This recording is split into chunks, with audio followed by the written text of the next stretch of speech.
संत पूर्णदास जी ने ये 5वां संत सम्मेलन संतों महापुरुषों की अगुवाई में और संतों महापुरुषों के प्रवचनों से और हमारे बहुत से बुद्धिजीवी, समाज सेवी और जो भी हमारे आसपास के गांव से जो सेवा के लिए आए हैं, सत्संग सुनने के लिए आए हैं। और अभी मास्टर अमर सिंह जी आए हुए थे, उन्होंने भी अपने विचार रखे। उससे पहले हमारे संत मनदीप दास जी ने भी अपने प्रवचन रखे और संत ज्ञाननाथ जी महाराज जो हमारे बुद्धिजीवी, समाज सेवी और बहुत बड़े उच्च कोटि के संत हैं, एडवोकेट भी हैं। देखिए, ऐसे महापुरुषों के वचनों को हमें बड़े ध्यानपूर्वक से सुनना चाहिए। संत जयंतदास जी महाराज जी तन मन धन से 24 घंटे समाज की सेवा में लगे रहते हैं। ऐसे महापुरुषों को भी हमें सुनना चाहिए। और संत महापुरुष जो आए हैं तो संत राम सिंह महाराज जी जो हरडमली से हैं वो भी हैं, और हमारे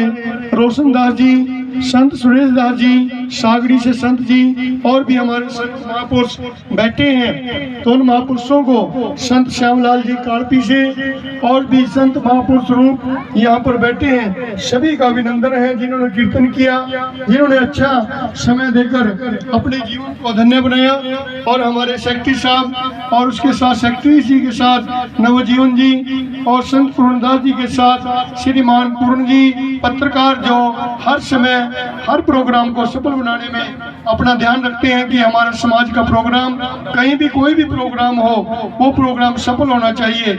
मेरे साथ भी जो सेवादार मुख्य रूप से आए हुए हैं, हमारे जरोड़ा साहब जी, फूलचंद जी, राजेश जी और भी जो प्रदीप जी जो मेरे साथ तन मन धन से गुरु घर की सेवा में लगे हुए हैं। तो मैं तो यही अर्ज करूंगा माताओं बहनों से, जो संतों ने अब तक आपको गुरु की वाणी से जोड़ा है, जैसे गुरु जी ने कहा कि सब संतों को बंदगी अपनी अपनी दौड़, शब्द विवेकी पार की सिर माथे के मोड़, सतगुरु राम दयाल जी मोह पर हुए दयाल, डॉलर से रखियो प्रभु सर पर हाथ। गुरु जी ने फिर कहा कि हर्ष हीरा चाट के करे आन की आस, टेन दो जग जाएंगे सबको आके रविदास।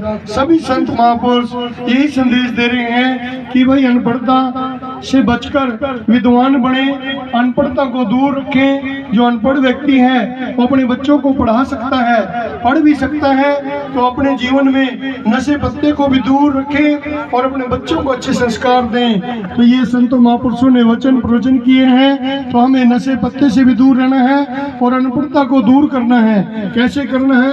अच्छे शिक्षित आदमी से मिलकर अपने बच्चों को अच्छी प्रेरणा देनी है। जैसे जो भी गुरुपर्व है, त्योहार है, वो हमारी शिक्षा है, हमारी संस्कार है, संस्कृति है। तो हमें अपने गुरु जी के ग्रंथ, गुरु जी की अमृत वाणी हमें अपने घरों में जपनी चाहिए। तो जो माताएं बहनें अभी देखिए तीज त्योहार सभी खुशी से मनाते हैं, मैं तो कहूँगा कि तीज त्योहार आपके क्या है, वो गुरु जी की वाणी है। शाम सवेरे नित्य नियम करें, वही आपका त्योहार है। हम किसी त्योहारों का विरोध तो नहीं करते, और हम कहते हैं कि त्योहार मनाना है तो उस मालिक का भजन, उस मालिक की वाणी जरूर जपें, किसी न किसी के जीवन का लाभ उठाएं। जितने भी हमारे संत महापुरुष ऋषि मुनि हैं, उन्होंने आपको यही संदेश दिया कि अपने जीवन को स्वच्छ रखें, अपने जीवन को गुरु की वाणी से जोड़ कर रखें। तो मैं तो सभी समाज सेवी नेतागणों से यही अर्ज करता रहता हूँ कि आप लोग तन मन धन से सेवा कर रहे हैं, यही हमारे भारत का बहुत बड़ा विकास है।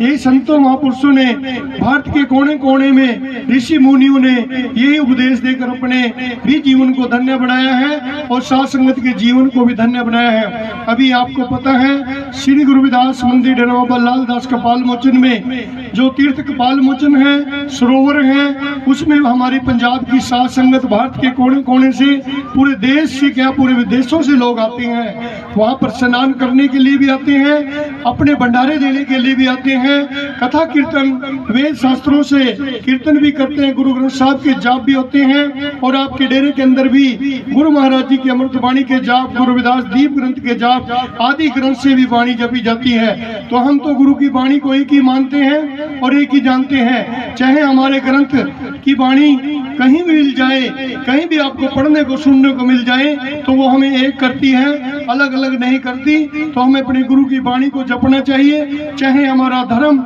आदि हो, चाहे